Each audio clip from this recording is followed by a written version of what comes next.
All right. Good day, everybody, and welcome to another edition of Reconcile.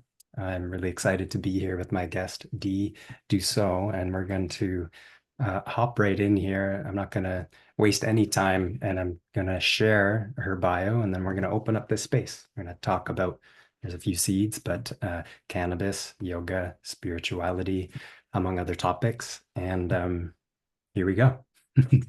So, Dee Dussault is the pioneer of the internationally recognized Ganja Yoga movement and the acclaimed author of Ganja Yoga, a practical guide to conscious relaxation, soothing pain relief, and enlightened self-discovery. 15 years ago, Dee became the first person to offer public cannabis-enhanced yoga classes.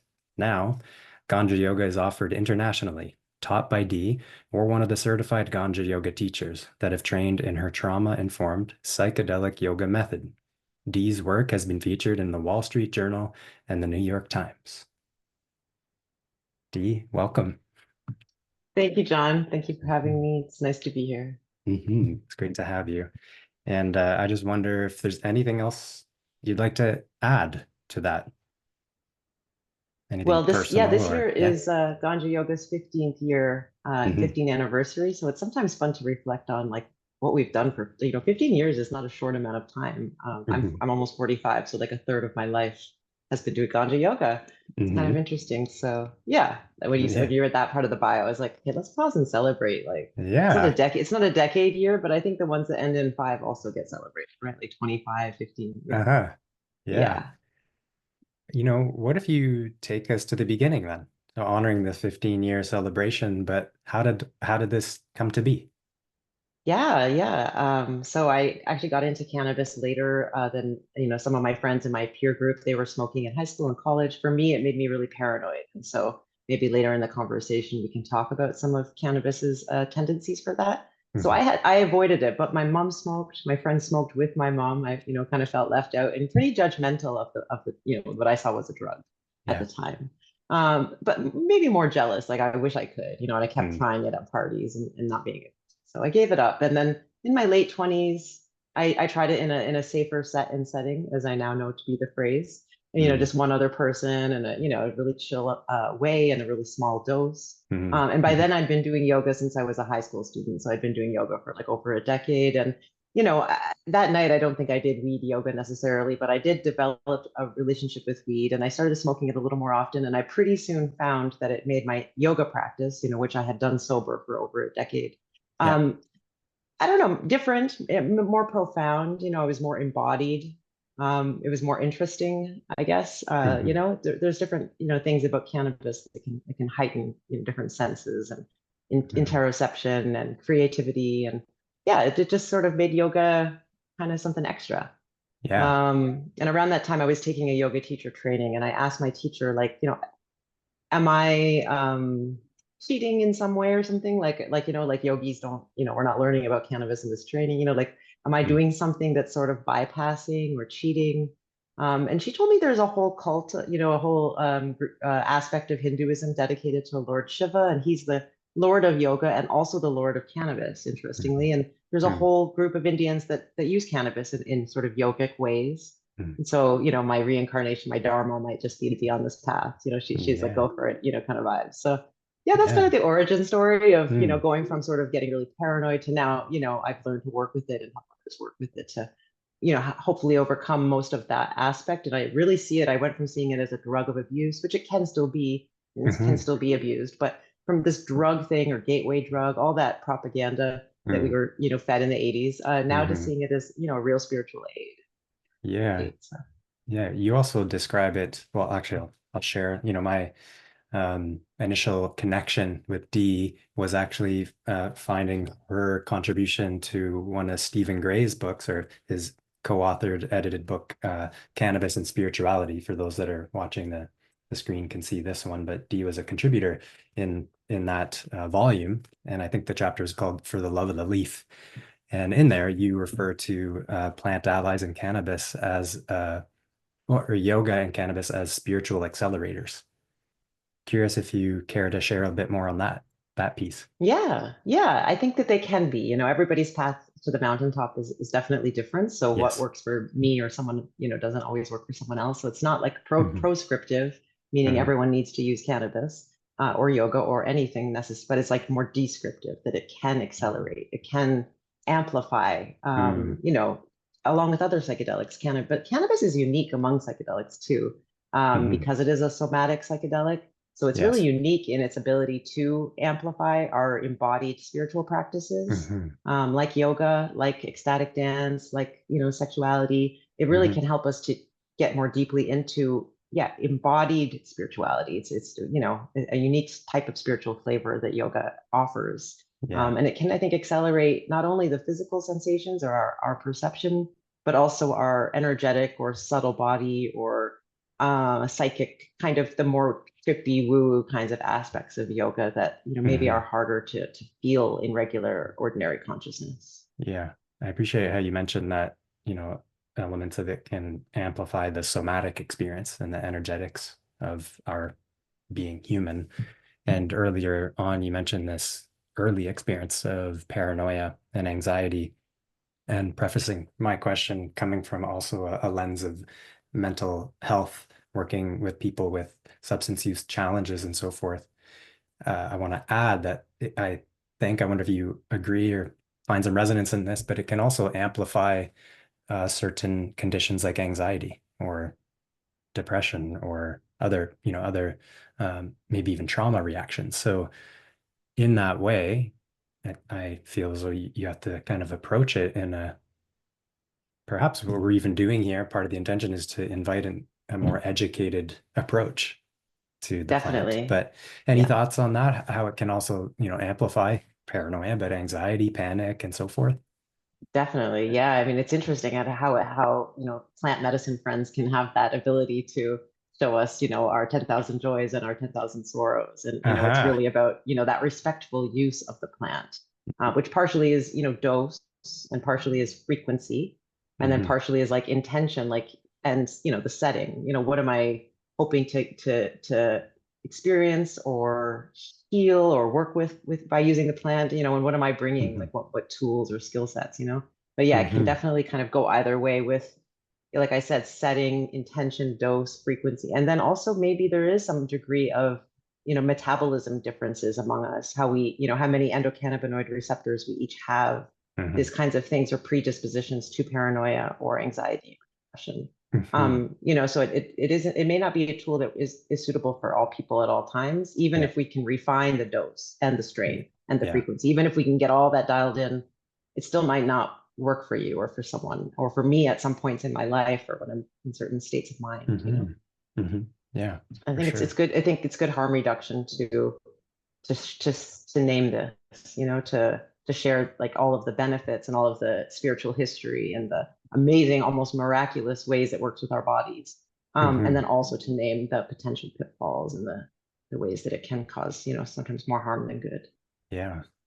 One of the interests in my counseling practice and psychotherapeutic practice is, working with people who do have anxiety. And I'm curious about how cannabis and yoga combined, or other somatic practices too, like the point being an integration of some kind of a practice, which you seem to highlight, um, in your work.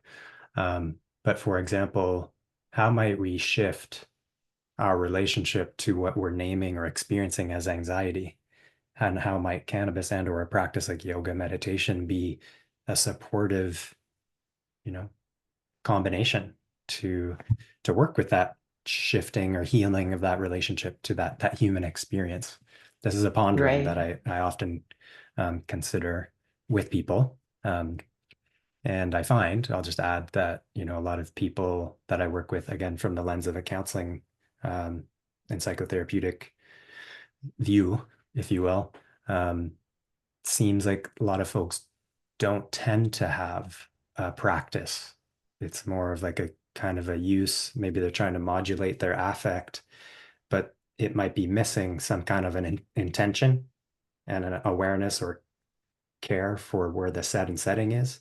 And within the intention as well, uh, a form of a practice of some kind to channel to channel and hold, contain maybe even the experience. I'm just wondering if there's any thoughts that come up for you there. Yeah, yeah. I remember I saw this meme or this Instagram post that says, let's do cannabis and the whole Mm, post was about, yeah, don't just sort of get high and put a period at the end of the sentence. But like what before smoking, what am I going to do while I'm on this cannabis? Like, am I going to color in a coloring book? Am I going to go for a walk? Am I, going to throw in a comedy? There's no wrong choice, but to know mhm, beforehand sort of what's yeah, it's part of that intentionality.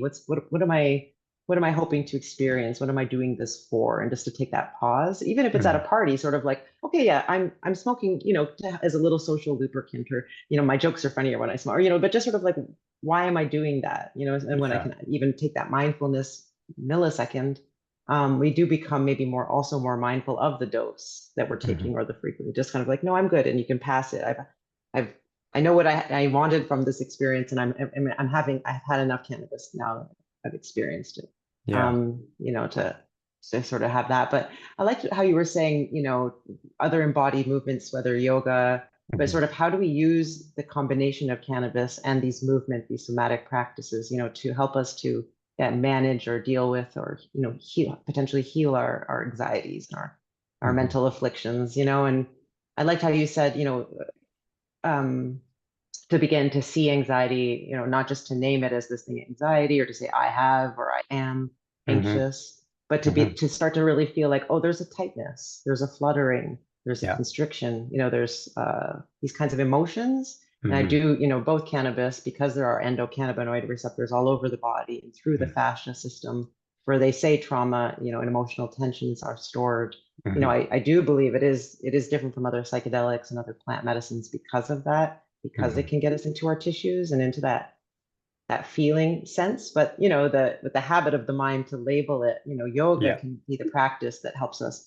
Okay, I don't have to stay in this intellectualization. I'm here with my mindfulness, it's not just the poses, but the mental part of yoga, where it's Mhm, like the choice to stay present, the choice to come back to the breath. Okay, mhm. I'm notice I'm on a story of my anxiety, but oh, I'm doing yoga right now. Okay, so let's stay with the feeling of what I'm calling anxiety. Let's stay with the Yeah. feeling. Yeah. Yeah. Which takes practice. Try to tell someone who's never even considered that, just stay with, are you crazy? Stay with that anxiety, that quote unquote anxiety. And then I'll use the word like titration, dip in and dip out of that energetic experience. We could go further down this, and probably will in some way, but I want to make sure that we give ample airtime to um, why it is that yoga as a practice can be so um, yeah,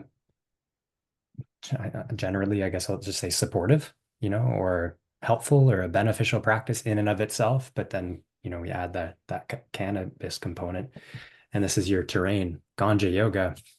I mean, yeah, my mind is like opening in so many channels from here.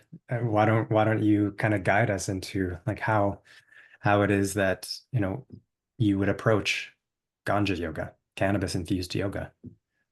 Yeah, definitely. I mean, yeah, like as we said earlier, yoga has the mental benefits. It's mind body connection. The stretching's healthy, the movements are healthy. Hmm. But then Ganja yoga or cannabis enhanced yoga isn't just adding cannabis to any old yoga, any old Yeah. YMCA gym, yoga. Like no diss to, all yoga is Yeah. good yoga, but Uh-huh. it becomes a different flavor more than just simply from the cannabis. Hmm. It becomes a much slower yoga, in part because, cannabis has that stereotype of demotivation syndrome, which isn't fully true. I know a lot of very ambitious, successful, I live in the Bay Area, and a lot of people use cannabis and are not, lazy or the stereotype.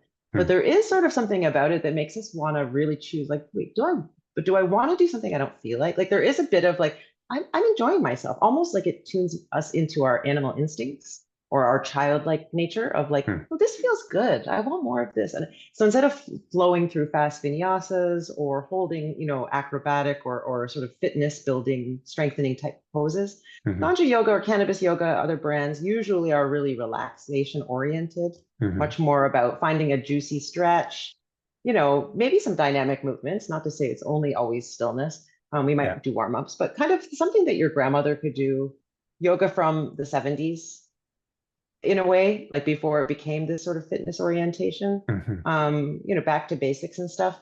And so the point is that with variations and with invitational languaging, meaning everything's always optional. So even though I have this really back to basics, simple pose that grandmas could do, I still make it clear that hey, if you want to lay on your back the whole practice or be in a child's pose the whole time, that this is your body, this is your time. I'm just inviting, which Yeah. hopefully even non-cannabis yoga has that attitude. Hmm. It ought to, and many do. Hmm. So that's some of the aspects, the slower, more relaxation based. But Hmm. another big aspect, in terms of Ganja yoga classes is the community element. We Yeah. don't have a lot of on-site consumption spaces sort of in the, as it is. There are some and it's growing, but just even to be able to get high with people is fun and novel as an alternative to coffee or alcohol. But then Hmm. to together do yoga afterwards. So not only, that let's get high and so it's like, oh, we got high, we socialized, and now we're doing something that's self-care. So it Yeah. becomes like collective self-care. So Mm. it's from, it has, the different healing elements. The social element is really part of the healing as well when we do the Hmm. classes together. Yeah. I was tuning into, you mentioned the attitude in which you approach or teach, hold the space for cannabis infused yoga practice, but and sounds like the trauma informed lens. This is your body, Yeah. you know. Um, if that posture I'm offering doesn't resonate with you and you want to lie flat on your back and just be there, that's totally fine. Listen to that, which is something I really appreciate about yoga in general, for most offerings, anyways, where that's how I would offer in a class that I'm teaching as well, where, yeah, there's a container, sort of a set of postures here, but you find yourself moving through the practice and it's, stirring something for you and it's not resonating. The practice of ahimsa in yoga, to do no harm or nonviolence, like maybe listen to that.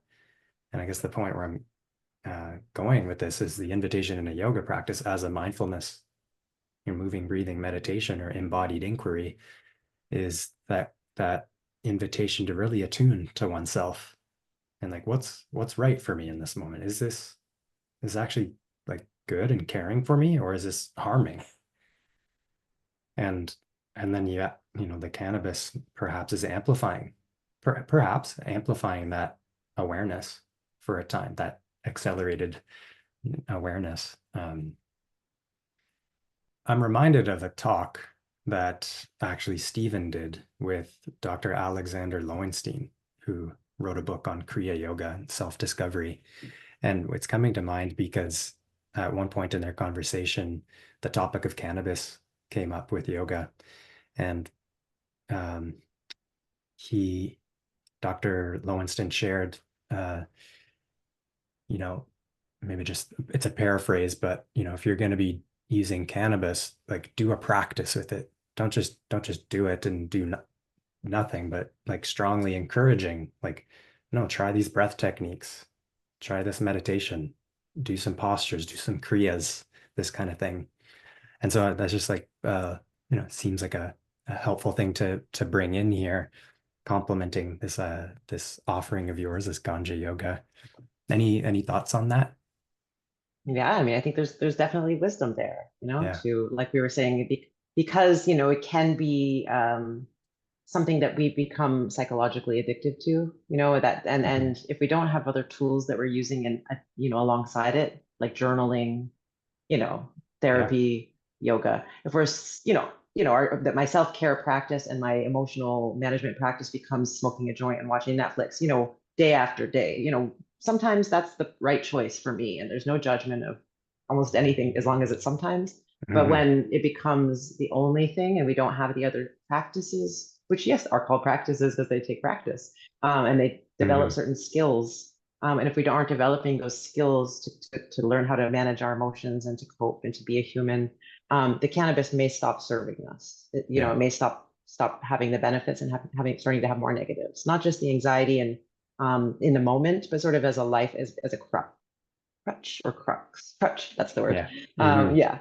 Yeah. So, yeah. So I think that if you do something, especially like a self-care thing or a healthy thing, but even again, like the choice, like I am going to watch a stand-up comedy, but I'm choosing it. Like I'm at the end of the day, this is what I want to do. Smoke a joint, watch a Mhm. comedy, but it's Right. it's a mindful choice of doing something. Hmm. Um, I think that's a good way to, reduce that unilateral coping strategy of just, doing it by itself. Yeah. Something I'm tuning into in the spirit of the present moment and immediacy, actually, in connecting with you here, which but if I didn't mention it, this is the first time Dee and I are connecting here, talking, conversing, and I'm really appreciating this so far. Um, One thing I'm tuning into, which I'm appreciating, is this sort of tone of non-judgment from you, and it feels destigmatizing for me, and that's part of my hope for us conversing on this, destigmatizing any potential internalized judgments around the use of this plant, this medicine, this drug, whatever language you want to give it. But I just wanted a name that I'm just, yeah, I'm resonating with that. Yeah, yeah. I don't know, aura of how you speak about this this cannabis use, and even just, if you're gonna, you know, have some cannabis and watch some Netflix, there's no judgment there. But the thing that I tuned into as well there is paying attention to whether or not you're choosing it, or is this just a habit? That's where this gets really juicy for me, and why I feel the intentional practice of yoga can be such a well uh, you know complemented practice for cannabis consumption. I just wonder if you have any thoughts or reflections on that. No, yeah. I mean, I appreciate hearing that you say that it resonates and that, Mhm. yeah, just this non-judgmental vibe for sure. And I think it's important. We have a lot of billions of dollars of propaganda were, put toward miseducation about cannabis. And, Mhm. we're naming the harms, we're naming the truth. We're not swinging the opposite direction on the pendulum where we're only focusing on the positives. But we were Mhm. really, many of us, you could say, were traumatized by the educational campaigns that came out of the Nixon government and the Reagan Yeah. governments. And, Mhm. and so, I think it's, we're carrying a lot of guilt, especially for spiritual seekers. Like with my teacher back 15 years ago, am I bypassing? Am I cheating? Is this harming me? Kind of like there's all this to be able to discern the difference between, yeah, okay, some habitual use is harmful versus, wait, what is propaganda? What's, and really Yeah. deciphering that is a type of healing of trauma for me in itself to release some of this guilt and shame that I was carrying, and to help my students and others also release guilt and shame, especially yogis and spiritual, sometimes have a little guilt or shame around using plant medicines, and for some reason especially cannabis, Mhm. unlike say ayahuasca or mushrooms, which have had a more spiritual container over the centuries and millennia, Right. but cannabis has that more recreational energy, because of Mhm. propaganda. It used to be a medicine that was totally here in the US, totally prescribed and totally normalized Mhm. in tincture form. But once it becomes so deeply criminalized, as part of, I'm sure as you're aware, racist war on drugs. Mhm. And then when it's criminalized, it becomes stigmatized, and Yes. we have this guilt, so I think it's so important to, for users, cannabis users of all types, big tolerances, small tolerances, Mhm. we have different biochemistries, different metabolisms and endocannabinoid receptors and trauma. So we're going to need different cannabis amounts. So it's like Yeah. high users, shouldn't feel stigmatized, nor should microdosers or Mhm. rare users. Or non-users, truly, if we can somehow respect each other's paths to the mountaintop and just sort of focus on our own path, I Yeah. think that would be really.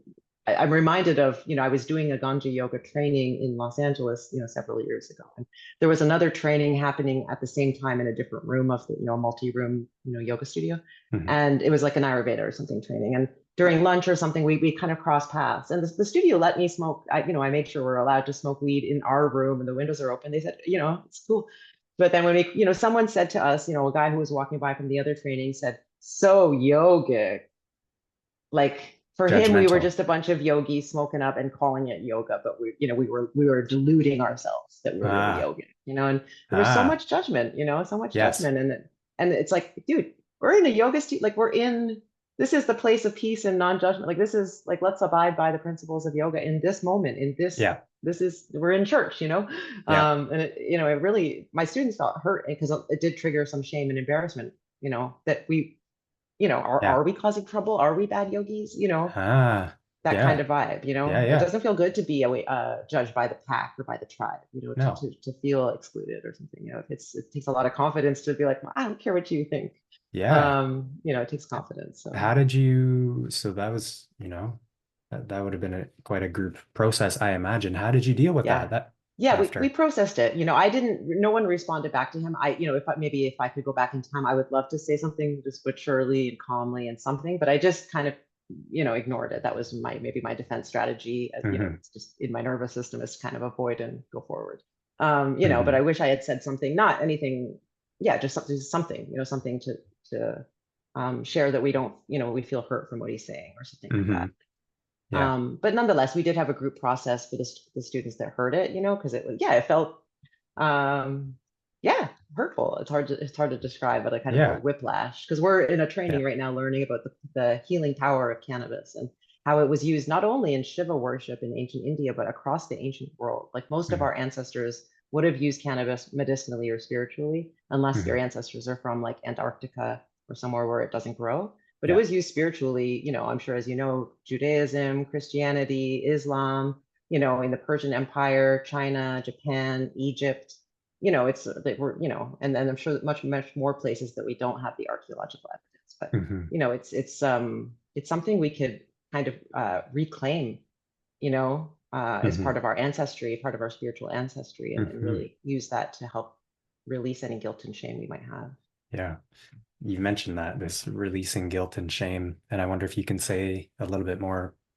You said at one point, like, um, personally, how, your path. I guess where I'm going with that is curious if you can say a bit more about what else or what has helped you release guilt and shame from your system, purging that out.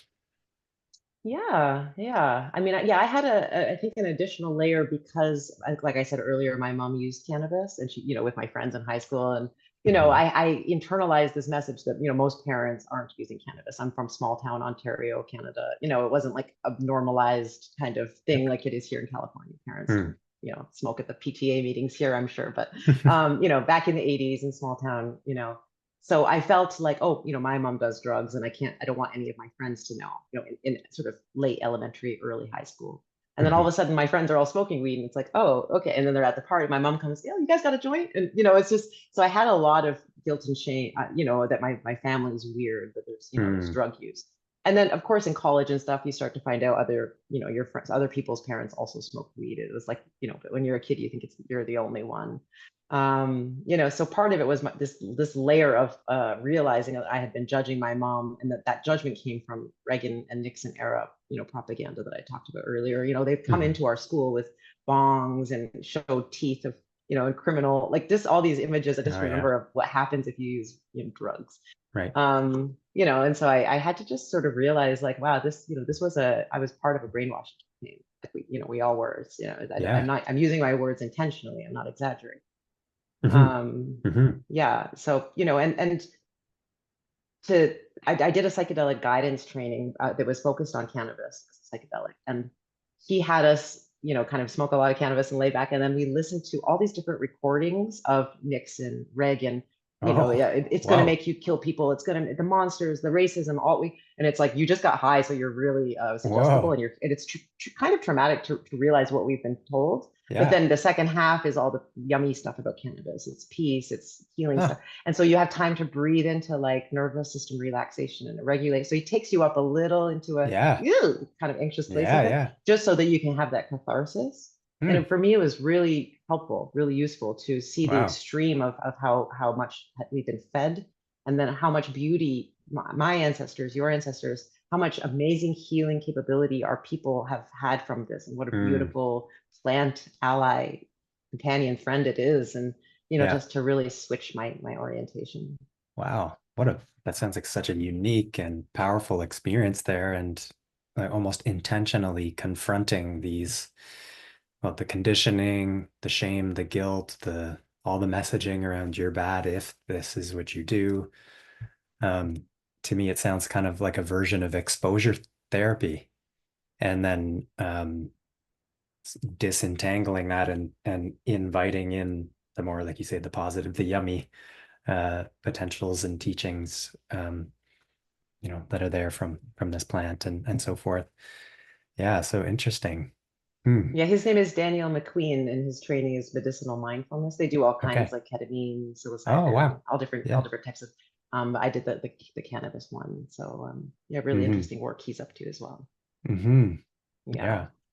I love Eh, that, in the 15 years since, when I started this, I Googled it and there was no other kind of mention of cannabis and yoga together, except, some historians writing about Lord Shiva. There was really very little, like High Times had an article about Lord Shiva.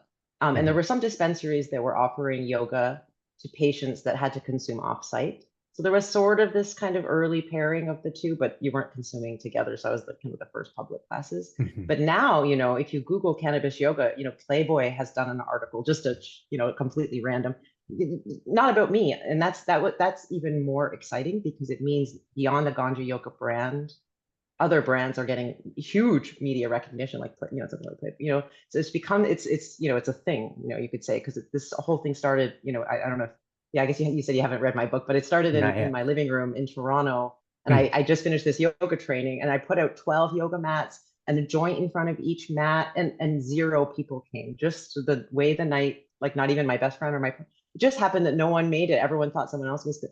And so I had to sit with like, well, I almost cried and I almost got on my phone and complained to somebody. And then I was like, I'm going to smoke a joint and do yoga.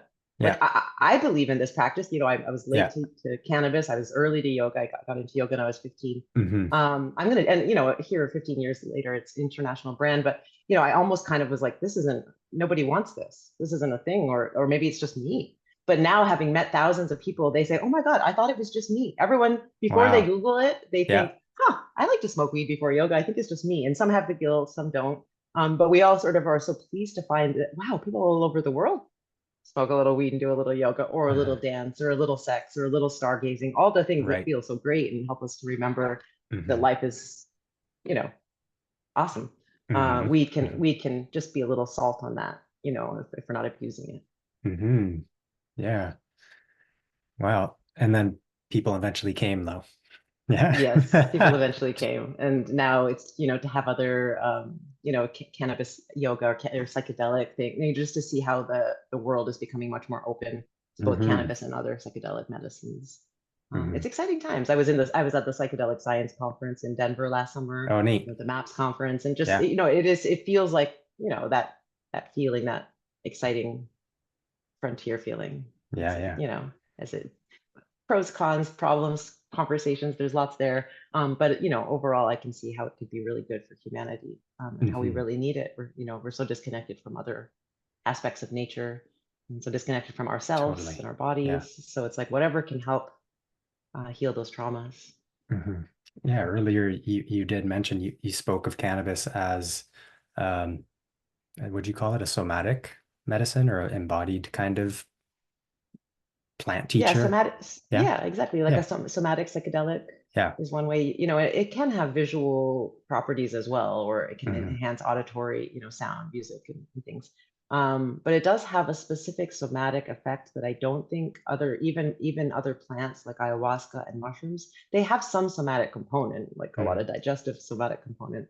But I feel like because of the placement of the endocannabinoid receptors in our fascia specifically, and like Hmm. that which go through every body. Like, if you see a map of the fascia system, and fascia is the connective tissue that connects muscle to muscle, organs, bones, connects everything to everything. And if you see it, it looks like a three-dimensional matrix spider web. So, Hmm. everything's kind of, and then if you look at a map of the endocannabinoid system, it looks like this three-dimensional matrix spider web too. Like I mean, fascia is more stringy, but it's like they map on each other in this, like they're both the two systems that connect every other system in the body, and Yeah. they've both been discovered in Western medicine in the like less than 50 years. Hmm. Hmm. Like, Wow. the circulatory system, the reproductive system, digestive system, we've known about these for like over 100 years, Right. hundreds of years. But fascia, I think it's probably 30. and endocannabinoid, I would say probably 50. Hmm. I think it was in the 80s. Because and Hmm. the way they discovered the endocannabinoid system, they were like, we see that a drug like, heroin works on our naturally occurring opioid system.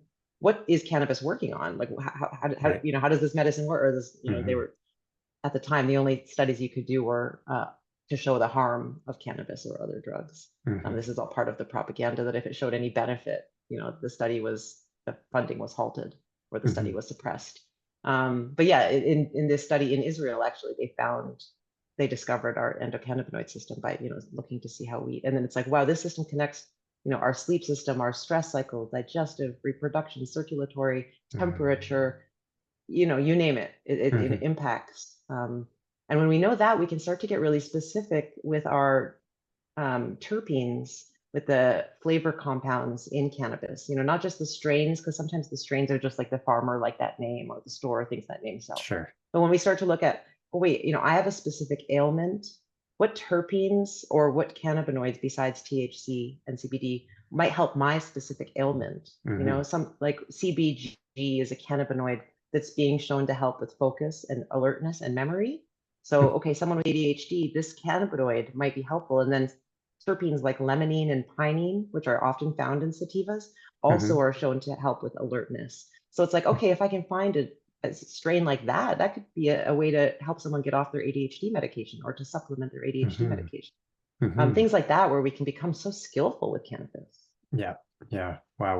What a science and art that is and can be. I imagine you stir something in me, given when you're offering teacher trainings and, you know, we're all human and people are coming with so many different histories and constitutions and mental health status and so forth. Do you Yeah, have you worked with people in your teacher trainings and who are dealing with various things, anxiety, depression, trauma, and how do you approach that though within the context of yoga, being a yoga teacher, trainer, facilitator? How do you approach that? How do you talk about that?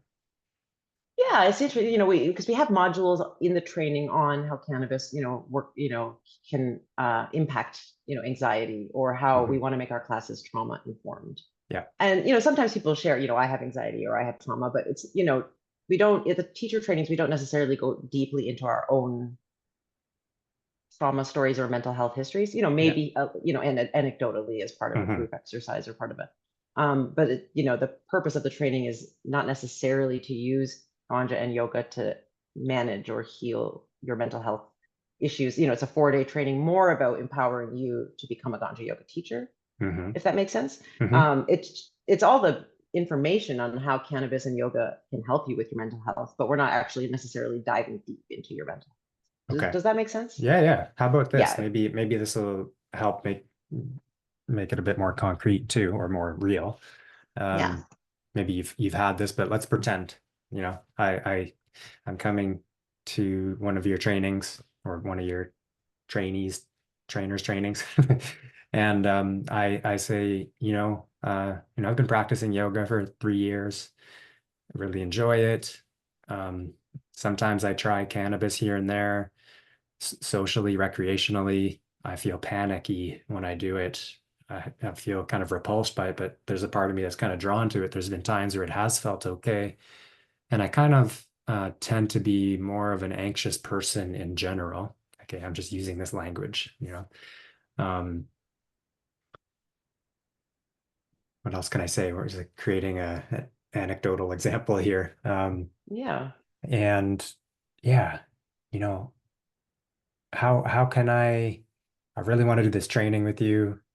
I wonder if I can better understand this kind of panicky response that happens when I consume cannabis. And then not to mention, like I already get a bit nervous when I go into a big group of people doing yoga.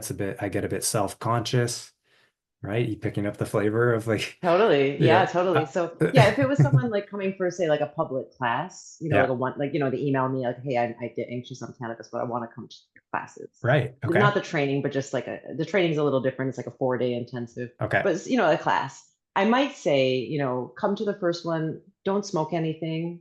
feel it out. Yeah. And if you like it, come and smoke at the second one. Or if they're like, no, but I really do want to imbibe or smoke, I really, okay, well then, I would definitely just take a toke or two, the lowest dose, wait 20 minutes, see how you feel. I would start with dose, Yeah. and then I might go to terpenes or strain. I would say many people find indica can be more suitable for anxiety than sativa. Sativa can raise heart rate, Mm. and the terpenes help you be alert, which is great if you need to be alert for ADHD, but they Right. can make you hyper vigilant or more socially anxious sometimes. So Hmm. indica strains, which are the more couch locky terpenes, the more body embodied terpenes, they can reduce that sort of vigilance and get you a Uh-huh. bit more chill. So someone who's depressed, the down terpenes might not be suitable. They might benefit from a little bit of zest. Someone who's Ah, anxious might sure. benefit from a bit of couch lock. Yeah. So I would say, this is what, without prescribing, just to say this is what works for people, sometimes. So to Yeah. consider just starting by the dose, I think is the main reason why drug induced negative effects, almost any drug, is the dose. But when Hmm. we're talking about cannabis specifically, then I would go to strain or terpenes. But Hmm. I would also say, I also have social anxiety, and I know that going to a new group of any kind can feel nervous. Doing a new activity with a new group, so like, Hmm. okay, if, maybe you do yoga at home, but you haven't done a lot of public classes, or yeah, getting high in public is new. So coming the first time, or even our first few times, feel it Hmm. out. The vibes are so chill. No one's judgmental. If someone passes you a joint, you say no thanks. They'll just pass it to you. Like no one cares if you don't smoke. Yeah. That kind of, I would reassure that you don't have to smoke at the Hmm. classes. Hmm. And no one's expecting, or no one would even notice or care. So those would be some ways that, for that. And then, for the training, the 4 day, it's a 4 or 5 day intensive. Someone once said, I don't want to smoke. I want to come to the training. She didn't say why, but of course I said, you definitely don't have to. You don't have to, Hmm. of course. But the training, because we're with the same group of, say, the same, group for 4 days, we might kind of go more deeply into, hey, like, someone would share longer. What do you guys think? I have anxiety. They might share their inner experience at a 2 hour class. Most people aren't sort of offering, hey, how do you guys deal with anxiety? Or like, you know what I mean? It's not Yeah. necessarily like we kind of get high and then start. So I know that many people in the world have social anxiety or have Hmm. anxiety, Hmm. or can have cannabis induced anxiety. It Hmm. raises heart rate, it lowers blood pressure and raises heart rate. So that your heart starts to pump, and your brain says, well, why am I having this anxiety or this response? Yes. Oh, maybe they're looking at me weird. Maybe I'm doing something wrong. So the brain will give a reason for the sensation, but the sensation is caused just by THC. So Hmm. if we can teach people that, I always have CBD at Ganja Yoga classes. Hmm. Especially the nano encapsulated, it works, it gets into the bloodstream Hmm. faster. It's Hmm. not like a complete anxiety remover, but it does sort Yeah. of balance some of THC's anxiety inducing. So I Hmm. say, welcome everyone. We're going to get started in a few moments. If for whatever reason you're finding, the THC is not working for you, there's some CBD, put, the drops under your tongue, Yeah. that kind of vibe as a small mini RX. It's not perfect. And Hmm. then if someone, is teaching Ganja Yoga, wants to start their own cannabis yoga classes, I really recommend having a volunteer or like a helper, someone who is there for free, just so Hmm. that way, if one person does have an anxiety response or just needs extra care, Yeah. trauma, unexpected things can arise that, they thought they were coming for a trippy social, thing. And then all of a Yeah. sudden it's more trauma recovery. Just Yeah. to have a helper to hold their hand if they, want their hand held, but to be near them while I continue to hold space for the larger group is really helpful, because it's otherwise not trauma informed to open someone up but not be able to take care of them. Hmm. Even Hmm. it's not, Ganja Yoga is not advertised as a trauma healing experience, but we Hmm. know that it can open things up, Yeah. unexpected emotions. So we need to be Hmm. trauma aware or trauma sensitive, even if it's not advertised as a trauma, Hmm. anything. That Hmm. makes sense. So most people come Yeah. for the Yeah. more Yeah. social, trippy, like novelty, recreational vibes Sure. at my classes. Some Yeah. are using it for medicine, some are using it for trippy stuff, some are Hmm. using it for trauma, but mostly it's just to smoke and do something cool. Hmm. But I've had people kind of, yeah, need that extra care. You can just Yeah. see that they're fidgeting, they're in some sort of distress. So, you can sort of ask your helper to tend to them. They might just need water, or just to be told like how much time is left, or they just might have something that they need answered, or Hmm. Hmm.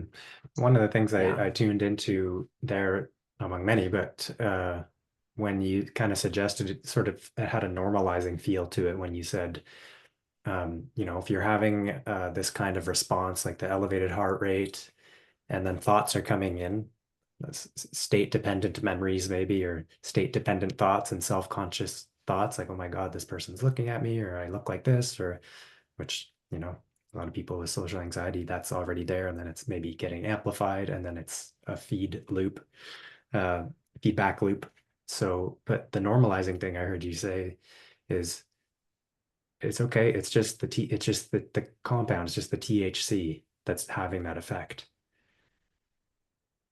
It felt normalizing to hear you mention that, and somewhat to say more, perhaps somebody hearing that can sort of disidentify or give themselves some space and distance from, oh, okay, this is, I can, yeah, I don't know how else to word that, but maybe you have some comments on that, but that's what I wanted to say. It stood out to me. It's like a normalizing effect of this plant for you and your body, and sort of, I don't know how you would help them. Like, how would you support them? Like, it's okay, just breathe, or maybe you can say how you talk people through it, and even in a class, like if that's happening for you at the early stages of consumption, how would you even talk them through it in during the yoga practice?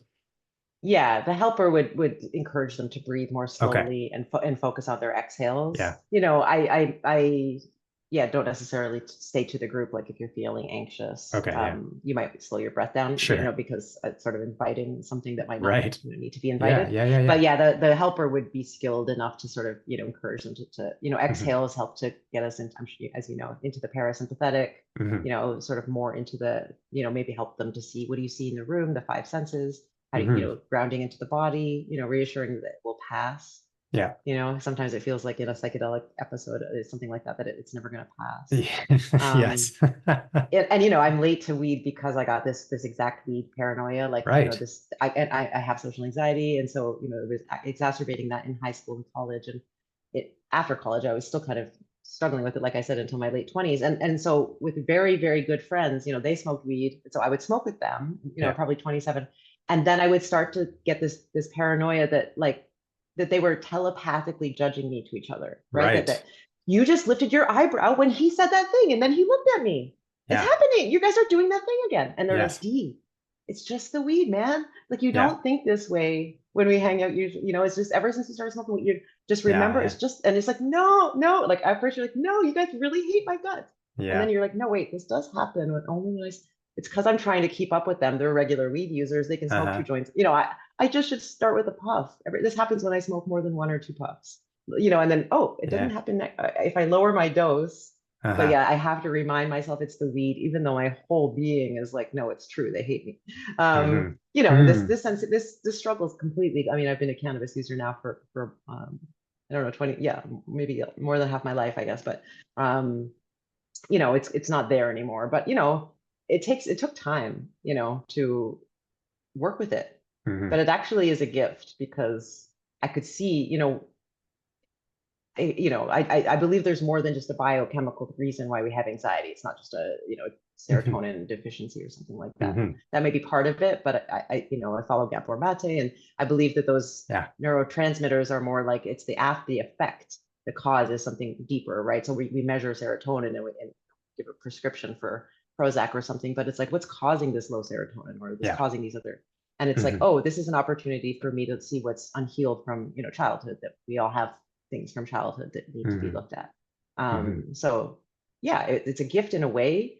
I don't recommend people, take a huge dose of a psychedelic in an unfit setting and try to work through their trauma in that way. Yeah. But the small titration, you used that word earlier, of stepping Yeah. our toe in and out of our traumas Yeah. using cannabis and using Yeah. that exact paranoia as a catalyst for healing, I think can be really profound, for someone who's willing to do that work. It's not easy.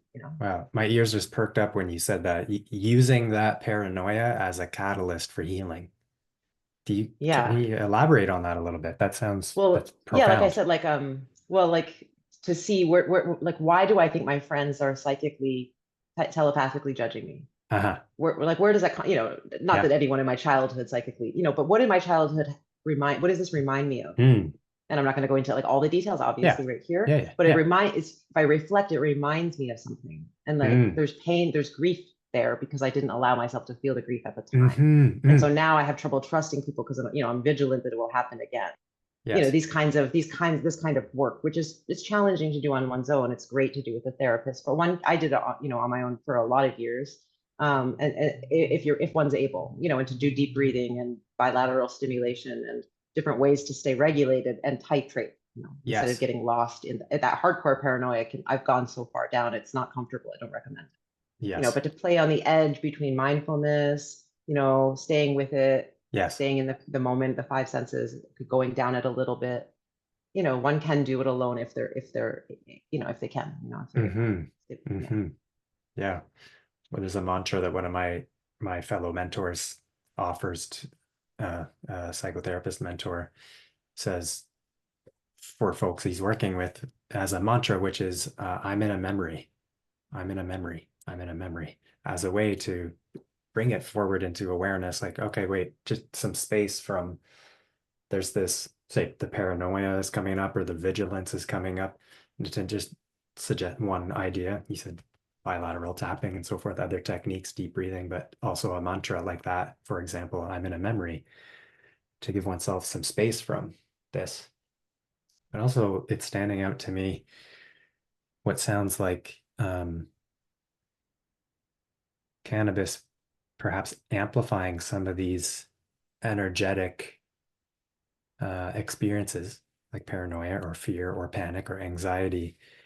In some way, I'm picking up on what you're saying. It's like a kind of a way to, you said catalyze, but also confront some of these things that we might more habitually or subconsciously be like pushing away, but through the avenue of, you know, the plant or yoga practice, because that can be activating just on its own, this kind of exercise and being in the social setting and all the things. But I guess the key word coming up there for me is confronting the anxiety, confronting the fear, outwiring it, like learning a different way rather than a habitual, for example, the interpretation you offered when the friends like lifted an eyebrow. You guys hate me. You hate my guts. This somewhat of a maybe a separating or shame inducing kind of feeling.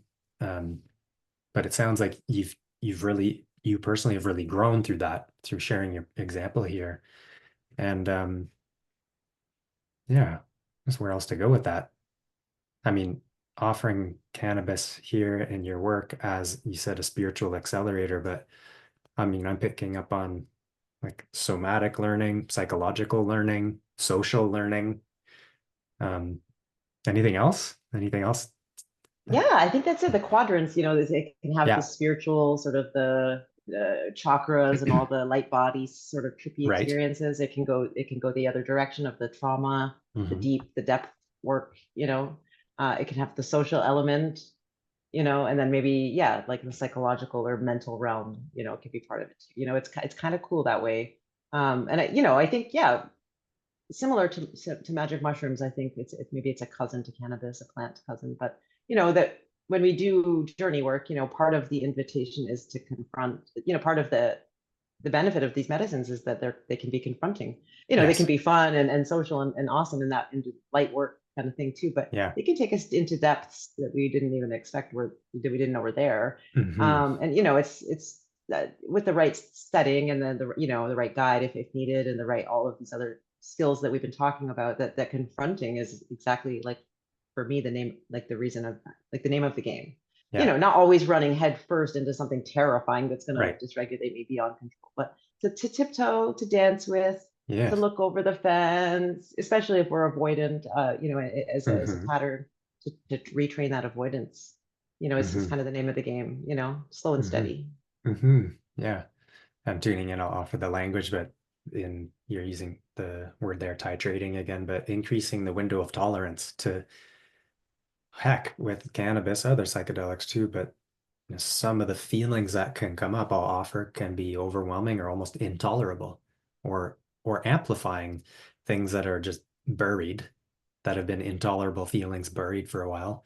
And so, whether we call it window of tolerance being expanded through an intentional practice and the piece around guidance sounds really crucial here, around like the guidance that you receive with a somatic therapist or a yoga, trauma-informed yoga teacher.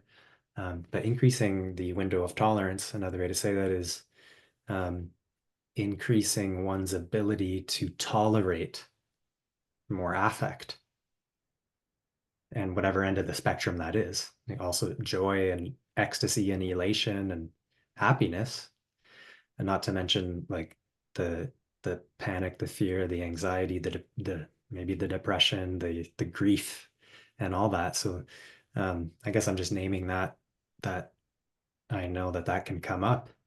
It's kind of what we're touching in on. These things can be amplified. Cannabis can be an amplifier and a non-specific amplifier, and amplifying those states. But you said confrontation is the name of the game. It's like an If, exposure. Yeah. yeah, like an Okay. exposure, when we do it, will like when that's what we know that we're going through, it's not Well, the name of that's the game for someone who yeah. over consumes at a party and suddenly is confronted, Sure. Yeah. because Yeah. Yeah. they weren't planning. Yeah. But for those of us that want to use cannabis as a psychedelic or a therapeutic, you Yeah. know, aid, plant medicine friend, in these deeper ways, I think it Mhm. is, it's the invitation is there to answer the Yeah. scary And stuff.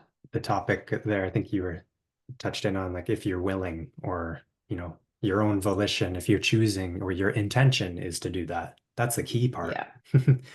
So we've kind of been speaking about it, but I wonder if there's any other kind of comments in general when it comes to how best to approach this cannabis and yoga as a container, like safety and just intention setting.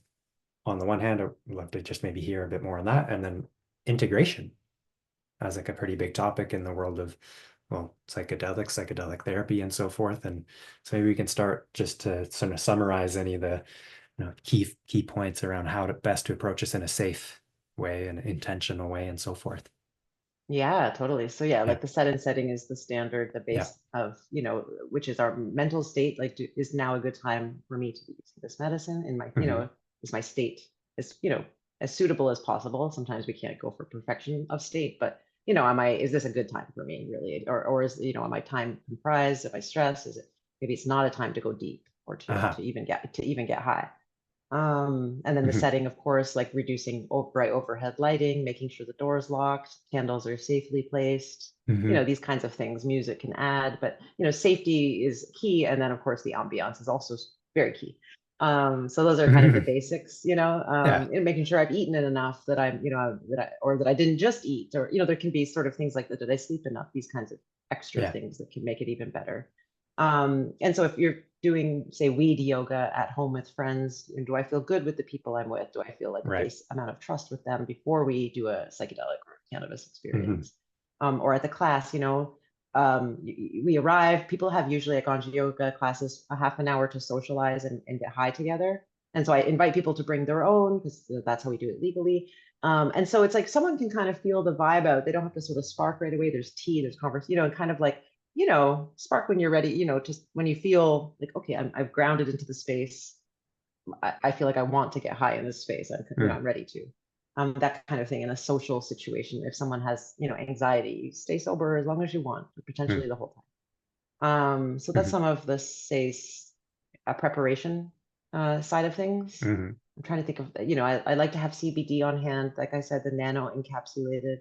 And then, yeah, for integration, after our Ganja yoga classes, again, we have usually around a half an hour of after time. Someone could Yeah. stay on their mat, they could journal, they could roll up their mat and like socialize. Some people spark another joint because they're like regular cannabis users. They Oh don't need yeah. to integrate, like Right. some people are tripping on that was just like a normal Tuesday for me. Or like, we have the Ah, range. We have the right. range, So some people are like flying high. It's like a half an hour later, they're still in Shavasana and you kind of have to like, hey, you feeling kind of ready to roll up? Whereas Right. someone else is just, much more recreational and didn't really feel it. Hmm.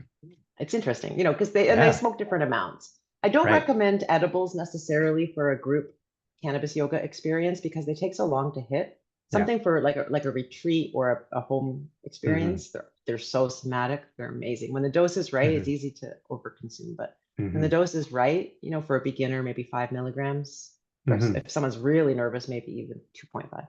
but 10, 20 is usually a standard, dose for my students. Hmm. Um, it's a really beautiful somatic experience. But Hmm. anyway, yeah, integration, it could just be socializing. It could be journaling. Some of my teachers have it where everyone rolls up and maybe shares one word the experience was, or treats it more like a psychedelic circle, or if people, even a few sentences. I don't do it. I have a more recreational feel. So it's sort of like, Okay. you have a half an hour to stay and chill. Some of us are over here having tea. You can stay on your mat as long as you want. Make sure to come and say bye. That way I can sort of Yeah. see that everyone's good when they're leaving. Hmm. And of course, we recommend people don't drive, take an Uber, that kind of thing. So we have, Right. in the group situation, the whole class ends up being around 2.5 hours, with the half an hour before, the half an hour after, and then Hmm. usually, an hour and 15 or an hour and 30 of yoga. So it's kind of it's a, pretty long yoga class, given that Yeah. most yoga classes are like an hour Right. nowadays. Yeah. So it's kind of an experience, but it's not a full psychedelic journey sort of level of seriousness at my classes. Hmm. I treat it in the kind of semi-recreational way. Even in the book Cannabis and Spirituality, that's one of our reading books for our Ganja Yoga training. I get all my students to read it, Oh and we yeah. discuss how my article is the most recreational leaning article. I mean, I'm still Mm. super spiritual and Hmm. devotional and Hmm. honorific of the plant, but I also think it's important that we, don't judge the recreational side of it, Hmm. Hmm. because that's part of its medicine, and Yeah. recreating and playing is part of life, and it's so good. Yeah. Hmm. So yeah, my classes have a bit of a more recreational vibe than you might expect, or Uh-huh. that others might do. Yeah. One question I want to ask is there's two that are coming up. Well, yeah. One is how do you set the tone? So there you are, you step into your teacher hat is on. Do you care to share a little bit about how you set the tone? Like how does that yoga practice kind of begin? What are some of the things you might say to invite people into, now there was that 30-minute social window. Now we're dropping in. This is Yeah, this is yeah. time to practice. How do you do that?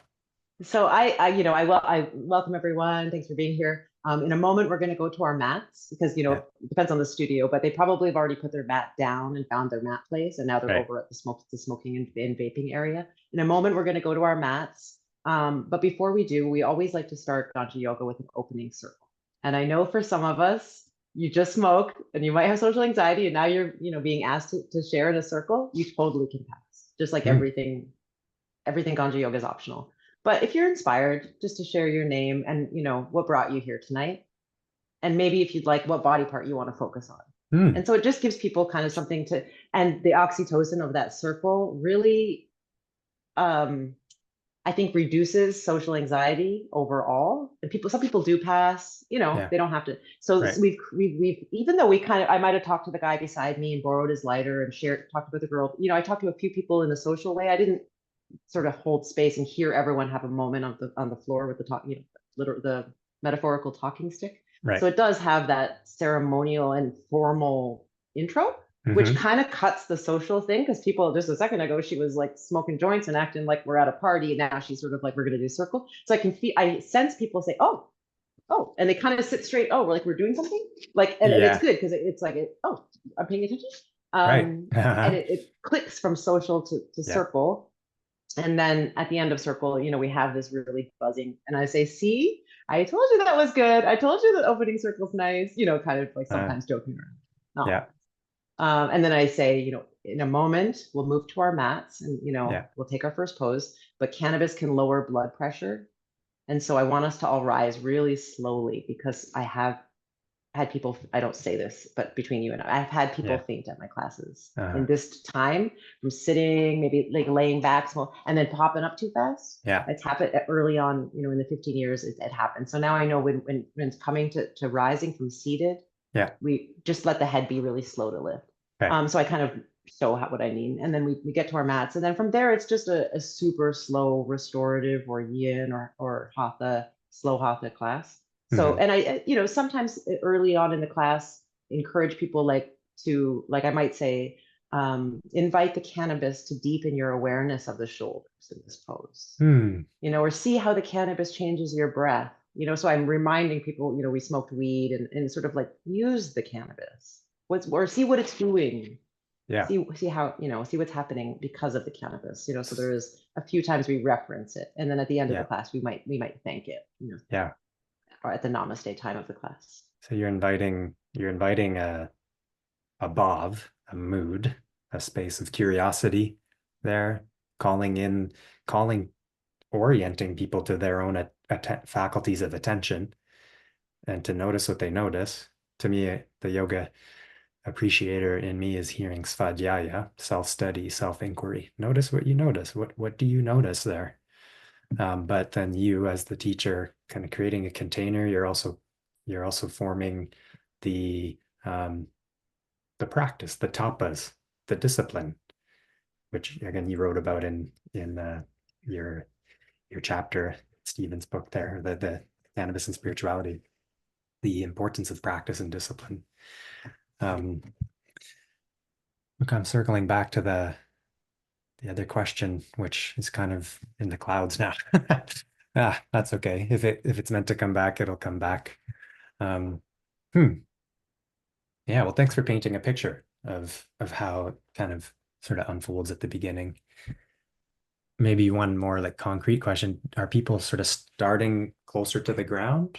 You said when you come up, um, is that some point, earlier in the practice where they're coming to stand, but are they typically starting in like ground postures? Yeah, like so when we're doing the socializing, I call it the stoner social. We're often sitting like around a coffee table, or Uh, depends on the venue. So in right. order to get to our mats, we would have to stand to walk. So that's in that moment I'm saying, when we come up, when we Hmm. when we rise, we actually rarely do standing poses in my Ganja Yoga classes. Okay. My students teach it differently, and I intentionally, I'm not a franchise. I let each student license my logo, and there's a certification process, and then it expresses through them in a unique and Hmm. wonderful way that it does. So everybody does it different. For Hmm. me, I don't often do standing poses unless we're doing a Ganja Yoga retreat and we have several days together, and it's sort of Hmm. a different morning, maybe a morning class I would more Hmm. zesty, but I would get us to rise very slowly if we were going to come to standing. Hmm. Mostly, the hardest pose might be a downward dog or, a low lunge, like really chill. Like I'm saying, like really grandmother type poses, more Okay. restorative. Yeah. And I do like to begin classes, yeah, either in corpse or seated meditation or child's pose, beginning quite low to the ground, something introverting because we just Hmm. socialize into the circle. So something that's going to kind of connect people more into this, like a yoga vibe. So yeah, Hmm. starting pretty low, but yeah, sometimes we come to, maybe a kneel, maybe a downward dog, occasionally to standing. It's rare though, just for me, in part because yeah, I don't want to risk fainting, but in part because I am trying to keep people in an altered state where it's, more introverted, more on the inner journey, less of sort of this like looking around the room, posture oriented or achievement oriented yoga, Hmm. but more like, okay, now how does child's pose when you put your arm this way? Okay, 2 minutes later, how about putting your arm this, like a little bit like less is more, if that Yeah. makes sense. Yeah. Which some people like, at first are like, wait, is this yoga? We've been in child, they're used Mm. to a more dynamic or visual practice. Hmm. But everyone does do it differently for sure. So this is just sort of how I like to do it. Yeah. Yeah. Yeah, yeah. Did that Yeah. answer your question? Like Yeah. the No, it low to does. the Yeah. ground? Yeah. Yeah. Just curious. It's helps again paint the picture. I Hmm. think I remember a kernel of part of the question that I wanted to ask, which is, cannabis can and I think deserves to be in a up there as a potential quite psychedelic like experience, has that potential. And I just wonder, not to mention cannabis aside, yoga can be profoundly yeah, epiphanistic and like transpersonal and like can open up people to things that they haven't experienced before that are profound and just almost, yeah, just profoundly perspective shifting. And I just wonder yeah, if you've had the experience of people, in the middle of practice or at the end when it's that time to share, like sharing quite like revelatory insights and like, you know, so forth. Anything like that that you've seen? Yeah, like especially relaxation. Like many people have said, this is the most relaxed I have ever been in my life. Like Wow. so many people like that, and that's like, Yeah. oh my gosh, what an honor to like. I love hearing that. I love being able to Yeah. provide that. Right. because it's like that's our natural state. That's the state of other animals when they're just at rest. Like, Right. and some people rarely have feel it. Hmm. It's really sad. Hmm. So Hmm. it's less maybe revelatory insights. Some people do, either about trauma stuff and childhood stuff, or maybe the more intergalactic, cosmic visionary side of things. Some Hmm. people share those as well. In the context of the Ganja Yoga classes, there's less sharing in that way. Like I don't hear it as much. Okay. Maybe if we did that kind of closing circle more. But because we did opening circle, yeah, I choose not to do a closing circle. Yeah. But I know some of my teachers do. They do like a one word because people are sometimes really tired too and burnt out. They don't feel like talking. Like they got so Right. introverted. Like I don't want to go back out there. That's where we were at the Yeah. beginning. I'm in Yeah. here deep. Right. So for me, that's why I don't do it. I don't want to wind them back up. Hmm. Um, but yeah, people write afterwards for sure. And my newest offering this summer, I started like a magic mushroom enhanced yin yoga that's Mm. virtual but screen free because you don't want to be on like Zoom when you're on Zooms.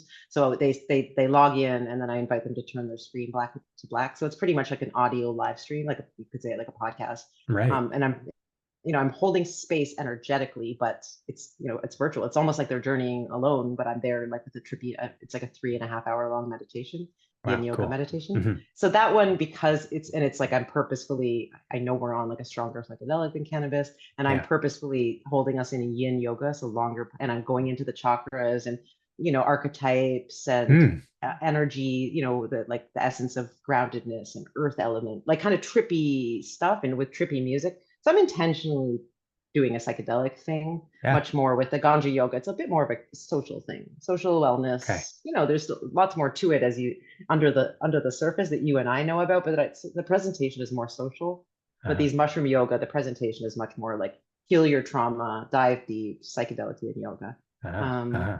and the maximum it's on the honor system because I can't control it, but I request that people do a maximum of 1 gram of psilocybin, so it's a fairly low dose, relatively low dose. They can do far less. They can do just cannabis, or they could be sober, but I don't allow people to do more than 1 gram because of this container is a little nebulous.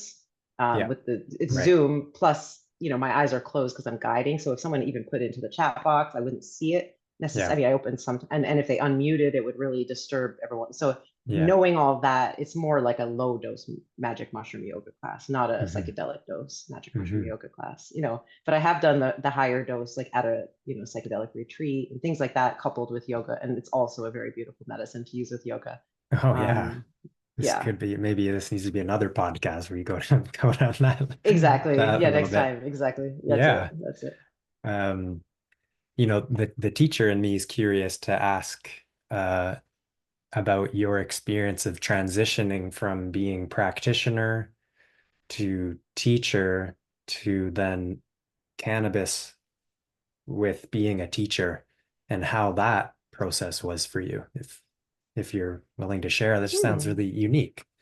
Because Yeah, I guess so. Like yeah, yeah, I yeah, got into yoga when I was 15, just with VHS tapes. right. And I was into it. Like I memorized the moves, and I remember I taught like my Hmm. boyfriend's mom when I was 18, like kind of Right. like, I'm not a trained teacher, but I'm remembering the moves. Hmm. So I was, really into it for sure my whole life. And yeah, I guess then to go, because as soon as I graduated the teacher training and started teaching, I Hmm. immediately was teaching cannabis yoga. So I've rarely taught non-ganja yoga classes. We're almost like I can't, maybe a handful of times. Does that Hmm. make sense? So in the 15 Yeah. years of teaching, almost every class is, unless I'm on a tolerance fast and I'm not. Sometimes I don't consume, but I'm still there holding space and teaching the Hmm. ganja yoga. Rarely, but occasionally. Um, so yeah, for me, I was a ganja yoga teacher as soon as I was a yoga teacher. Okay. And then yeah, so and after teaching Ganja yoga classes, for I think 10 or 15 years, I got this pretty much. Harper Collins asked me if I wanted to write a book on it. Pretty cool. Back here, Wow. in the Yeah. States when, it looked like they were legalizing. Once more, it looks like they might be legalizing sometime soon, but this was, a few years ago when it looked like it was going to become legalized. So I Hmm. think that they thought it was going to be a lucrative kind of like cutting edge, sort of thing. So they pitched, they wanted to write a book about weed yoga, about Hmm. weed wellness. And they saw that I Yeah. had some blogs and the article in Stephen's book. So that was pretty Neat. cool. And then from there, I Neat. did the training. So these days, I'm not teaching public classes as much. I Uh-huh. prefer to focus on the training and my certified Ganja yoga teachers and provide value to them or put on retreats or something Hmm. new like this mushroom yoga class.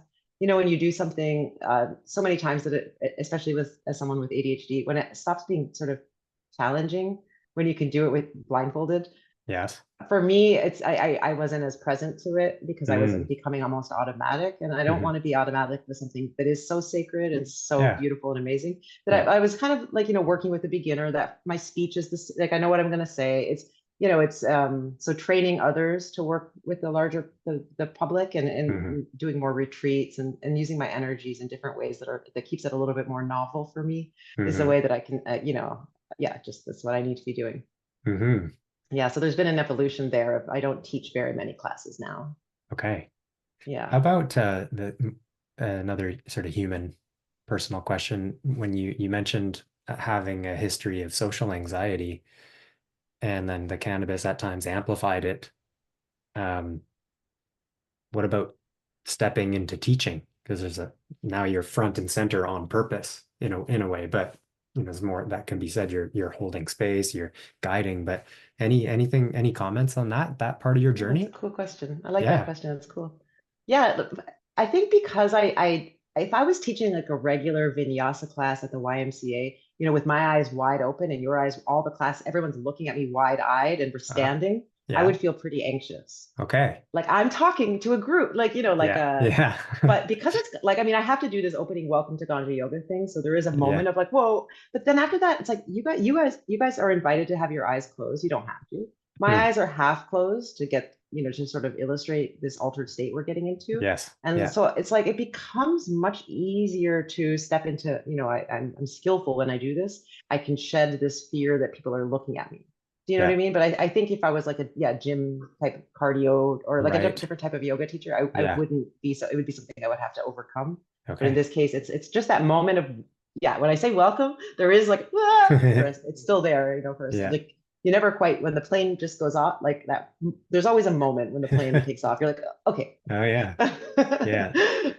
So yeah, there is still little moments, and I'm be Hmm. mindful not to overconsume cannabis. That's a huge part of it. Like I mean, now I'm a veteran, but back when I was still becoming a yoga teacher, and Hmm. I was still new to weed at the time. It was only a few years in, and still Yeah. sometimes getting anxious. Hmm. So I wouldn't, I'm teaching, so I would take one puff, get into the altered state, but really be mindful not to kind of treat it Hmm. like I would if I'm with friends sitting on the couch. It's a different energy. Yeah. Do you have similar reflections or comments to the teachers you're teaching? Like, Oh yeah, I as share how, yeah. some of my stories of, Oh yeah. being a lightweight in the early days. And someone brought Mhm. something called dabs, which is like a cannabis concentrate that Oh. now actually I really appreciate dabs because they're a very clear high. Mm. It's, yeah, it's cool. But back then it's just extremely strong. It's a Hmm. concentrated cannabis. And I, Yeah. just became so high that, a student in class said to me, "Are we supposed to be following you?"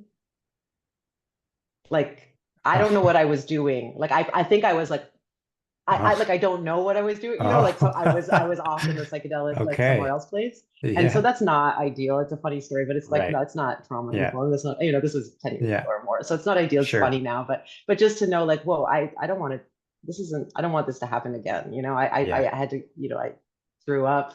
I was really high. Okay. You know what I mean? So it's like, okay, I share stories like that. And it's, Yeah. so I think if someone's wanting to teach cannabis yoga, whether they come to the Ganja Yoga training or they just, decide to do it, to just, be mindful, make sure you have your own dosing, your own relationship with the two in your Hmm. private practice, and then dose far less if you're holding Hmm. space. I Hmm. know in some ayahuasca or mushroom circles, the facilitator doesn't dose. They maintain, sobriety. But then in other circles, the shaman or facilitator does take either a micro, holistic, or like a sizable dose to get into the same energy. And I don't think there's like a right or wrong, but it's Hmm. like if we want to take the medicine too and get on that wavelength, we just have to take less than our students. Like we're the space holders. Hmm. Hmm. Yeah. Yeah. Thank you for your humility in sharing, some of these snapshots of your learning journey and being human Yeah. and being a pioneer, really, as well. Yeah, in this modern age. Um, I think I heard a talk that you were involved with at one point, and just sharing a little bit about, maybe correct me if I misheard, but part of your introduction to yoga after the cassette tapes was to the tantric lineage. Yeah. Yeah. Mhm. Any reflections on that? I think, that again could be a whole other big topic, but how does that infuse itself into how you approach, your current practice and your work now? Yeah, yeah. So, the Tantra approach is, I would say a more spiritual approach. Hatha is about physical wellness and balance, and the Tantric was kind of esoteric or Mm. realizing that we're miracles or that we're connected to the all or Mm. that kind of yoga for that purpose, you could say. And Mhm. that was the training I took, my 500-hour training, when I asked the teacher who told me about Lordship. Ah. So it was a foundational training for me, and it doesn't necessarily. Yeah, I'm not using that word in my Ganja Yoga promotions or classes. I'm Mhm. kind of intentionally kind of sticking to sort of hatha because I'm already bringing a new element, and so I think it can be a lot for people. Like there's cannabis and tantra. Is that something about sex? And it becomes Yeah. maybe could be overwhelming to a more mainstream audience. Mhm. But I definitely have done tantra based partner yoga retreats where we're talking about, okay, let's, get our heart chakras on the same Mhm. resonance or look into each Mhm. other's eyes, practices related to intimacy or building, um, regenerative energy or sexual or sacral energy. I've Mhm. definitely, taught, but I make sure that that's sort of separate from Ganja Yoga. It might include ganja, but that it's its own offering, if that Okay. makes sense. So just Yeah. the Ganja Yoga doesn't have any sort of sexual or tantric wording, just to Mhm. keep it sort of like that. So that was one thing, yeah, that I wanted to share. That and Tantra has so many definitions and so many Mhm. understandings and lineages. Yeah. It's not about sex, but it generating creative life force energy so that Mhm. we remember we're divine could be one way of thinking about it. Mhm. And I think Mhm. it's extremely powerful and beautiful practice. Yeah. And a complement to hatha yoga and yin and restorative yogas. Yeah. Yeah. And maybe we won't go much further into that now, though it deserves to perhaps have more time. But the practice of yoga, the inclusion of cannabis, these overtly, yoga in particular, overtly energetically, awakening, for lack of a better word, uh, these awakening practices, um, you know, that idea or that concept or literal somatic experience of the Kundalini energy drawing up from the base of the spine and up, and the transformations of consciousness and all these things. Again, my brain now is going into so many different channels, but yeah, I don't know where else to go with that. Just I guess I'm just resonating on the yeah, the life juice, the electric kind of, pieces of things you've spoken about here, and just even the idea of considering how, we are divine beings. We're profoundly energetic, and choosing to engage in those energies with or without cannabis through a practice such as yoga, or maybe it's qigong or meditation, or there's so many. Um, and then this interesting complement of cannabis, which is a you know, somatic medicine, as you kind of described it, among many other ways. But yeah, I guess, you know, when you tuning back in, circling back to that comment, like confrontation is sort of the name of the game. We're confronting or uniting with yoga to unite with, you know, the the ultimate, or the life force energy prana, and the individual coming together. Yeah. So, yeah, Yeah. there's a lot there, but um, yeah. Well, what about any final kind of reflections or things you might want people to know about, how to approach Ganja yoga or the practice of yoga? Maybe each of these is new to someone and they're hearing this and it's like, whoa, I haven't thought of any of this before. But any final remarks and comments you want to make? Yeah, I have two. I mean, one is, that, yeah, our definition of yoga, has been a little, perverse from yoga magazine covers that show really Mm, hard poses. And, so just if someone wants to do this at home or, whatever, just to take the chillest type of yoga possible, to mm, find a restorative or yin yoga video on YouTube or do your own movements, but less fitness oriented, more relaxation or trippy or, internal oriented is one thing, just I think that's the main when I've been to other cannabis yoga events or classes, it's just sort of fast, less mindful. I don't get it. I think more mindful and slower is the way to go. It's a psychedelic yoga, whether mushrooms or, mm, or weed.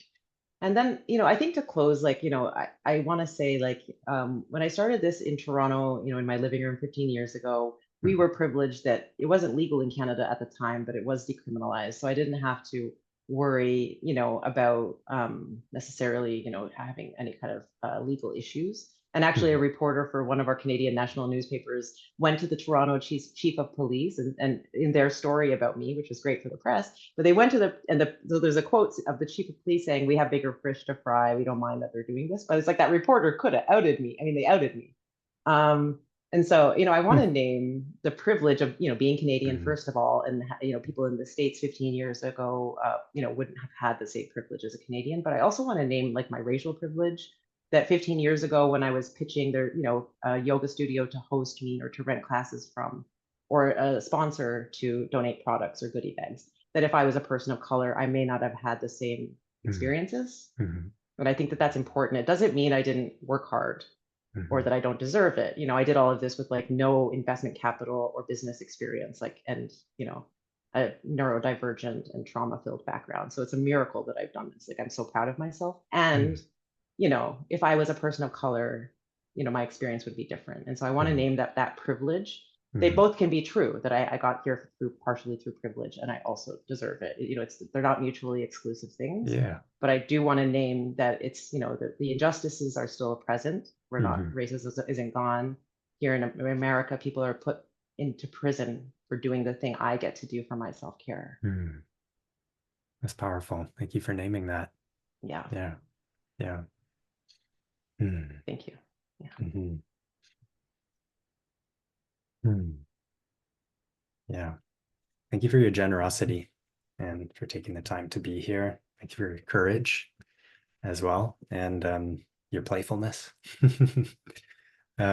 Is there any avenues where you wish to be found, perhaps, or um, yeah, anything like that Yeah, you'd like to there's share? ganjayoga.com. That's my Hmm. website, and Ganja Yoga on Instagram, or Hmm. Dee at ganjayoga.com. I love hearing from people, so feel free to email me or send me a DM or find me on Facebook, whatever. Hmm. We do our Ganja Yoga training once per year, and my mushroom yoga class, which I call Shroomy Yin, the virtual screen-free class, is every month on the third Friday of the month. So the next one is September 20th.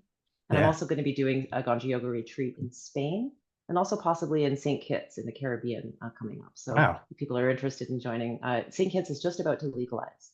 No And way. my friend Cool. is opening a coffee shop down there. So it's like good time to help Okay. her with the coffee shop and produce a retreat. Yeah. So there's lots of good stuff coming up for sure as we celebrate our 15th year of existence. Hmm. Yeah. Exciting. Just out of Yeah. curiosity, how many people would be in attendance for one of your retreats or the trainings? Well, we did a retreat in Portugal last year, and I think we had 12 or 14 people. Okay. So hopefully Spain, would be around this. Like, I think around the Yeah. same in the retreats. And then the Okay. training, the last two we've done is a hybrid live stream model, which was pretty cool. Because we had people all over the world. We had like two different people from two different African countries, someone from Israel, someone from Poland. All these people at our Ganja yoga training, learning how to be cannabis yoga teachers, Hmm. offer it in their countries, I guess. Hmm.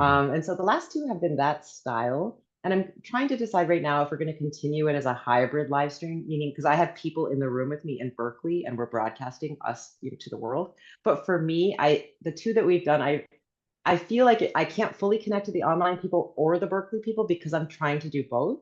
So I'm Hmm. considering just going to a full, like not hybrid, but just a live stream version of the training, just so I Yeah. can give like, because otherwise it's just like I don't know who to look at. So it's each Ah. time that for me, but my teachers all assure me that the student experience is fine. But for me, I feel like I it's not as good as just being able to like keep my attention on one platform or it's two different types of reality. Like Oh, it's not yeah. easy to go back and forth, especially when you're holding space and teaching. So like, Mm, it's I'm not a super tech person, yeah. so my brain just doesn't get it. So Yeah. I'm trying to decide, but in either case, it'll either be a full stream or a hybrid live stream. Hmm. We do those, usually once or twice a year. Mm, Yeah, so beautiful. that's it. Yeah, and I hope that we stay in touch. You showed me your beautiful healing space that you have up there in British Oh, Columbia, yeah. Canada. So Yeah. next time I'm up that in the Pacific Northwest, I'll have to like come by. That'd be amazing. Yeah. Yeah. Yeah, for Yeah. sure. And yeah, I mean, I commented on it earlier on, but just the sort of, I use the word aura of non-judgmental, just kind of openness in the way that you Mm. are, your being, and how you express yourself and in your work. I just am really moved and, yeah, honored to share this time with you. And I hope that those that get to hear this and who maybe, have been dabbling in yoga, cannabis, maybe both, can find some find an honest exhale. Like, oh, okay, it's okay. Like maybe I can just be, you know, what a gift. So thank you for sharing your gift and your gifts and being who you are in the world. Mhm. Thanks, Thanks Todd. for Appreciate it. being a guest here on Reconcile. My Yeah. pleasure. Yeah, Yeah. thank you. Thanks for having Hmm. me. Hmm. Well, take good care, and yeah, it'd be great to be in touch. Cheers. Hey, bye bye. Bye.